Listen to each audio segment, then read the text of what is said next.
میرے اسلامی بھائیوں، جسے یہ بتایا گیا ہو کہ جس نے قصدن نماز چھوڑی اس کا نام جہنم کے اس دروازے پر لکھ دیا جاتا ہے جس سے وہ جہنم میں داخل ہوگا۔ اور یہ بھی بتایا گیا ہو کہ جو ماہ رمضان کا ایک روزہ بھی بلا عذر شرعی مرض قضا کر دے، یعنی اس کو کوئی شرعی مسئلہ بھی نہیں تھا اور مرض بھی نہیں تھا، قضا کر دیتا ہے تو زمانے بھر کے روزے اس کی قضا نہیں ہو سکتے، اگرچہ بعد میں رکھ بھی لے۔ اور اس کو یہ بھی بتایا گیا ہو جو شخص حج کے اخراجات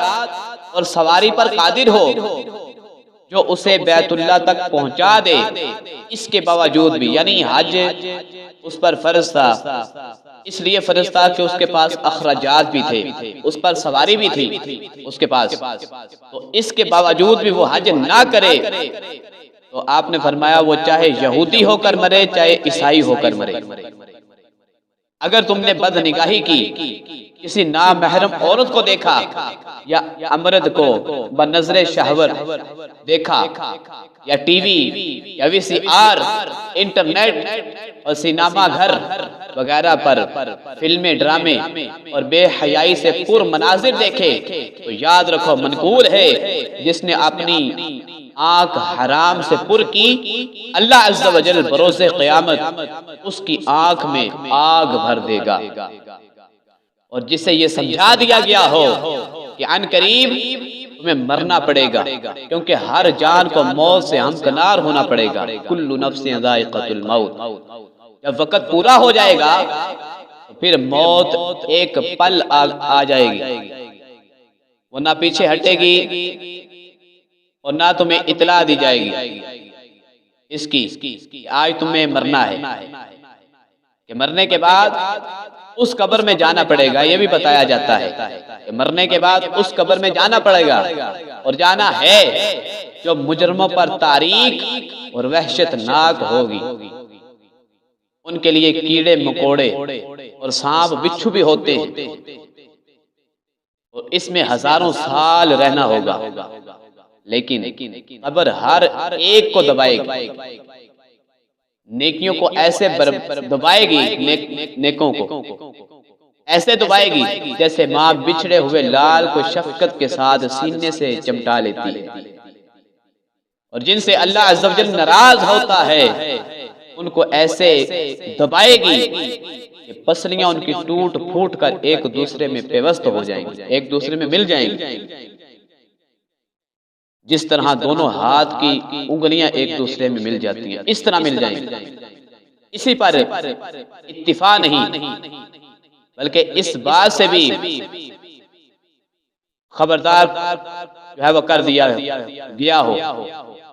کہ قیامت کا ایک دن 50,000 سال کے برابر ہوگا، یہ بھی بتا دیا جائے، اور سورج 1.25 میل پر رہ کر آگ برسا رہا ہوگا، حساب و کتاب کا سلسلہ ہوگا، نیکیوں کے لیے جنت کی راحتیں اور مجرموں کے لیے جہنم کی آفتیں ہوں گی۔ لیکن اتنا کچھ معلوم ہونے کے باوجود اگر کوئی شخص اللہ عز و جل سے کما حقہ نہ ڈرے، موت کی سختیوں، قبر کی وحشت ناکیوں، قیامت کی ہولناکیوں اور جہنم کی سزاؤں کا صحیح معنوں میں خوف نہ رکھے، غفلت کی نیند سوتا رہے، نمازیں نہ پڑھے، رمضان کے روزے نہ رکھے، فرض ہونے کی صورت میں بھی اپنے مال کی زکوٰۃ نہ نکالے، فرض ہونے کے باوجود بھی حج ادا نہ کرے، وعدہ خلافی اس کا وتیرہ رہے، جھوٹ، غیبت، چغلی، بدگمانی، یہ سارے کام وہ نہ چھوڑے، فلموں اور ڈراموں کا شوقین رہے، گانے سننا اس کا بہترین مشغلہ رہے، والدین کی نافرمانی کرے، گالیاں بکنے اور طرح طرح کی بے حیائی کی باتوں میں مگن رہے، الغرض خود کو بالکل بھی نہ سدھارے مگر پھر بھی اپنے آپ کو عقل مند سمجھتا رہے، تو ایسے شخص سے بڑھ کر بیوقوف اور کون ہو سکتا ہے؟ اور بیوقوفی کی انتہا یہ ہے کہ جب سدھارنے کی خاطر سمجھایا جائے تو لاپرواہی سے یہ کہہ دے کہ بس جی کوئی بات نہیں، اللہ عز و جل تو رحیم و کریم ہے، مہربانی کرے، وہ کرم فرمائے گا، یقیناً اللہ عز و جل رحیم و کریم ہے،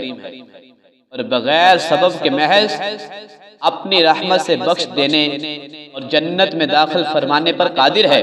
مگر اس کی بے نیازی سے ڈرنا ضروری ہے کہ وہ چاہے تو کسی ایک گناہ پر گرفت فرما لے، چاہے ایک نیکی پر جنت عطا کر دے۔ میرے پیارے بھائی، ہمیں چاہیے کہ ہم اپنی آخرت کی تیاری کریں،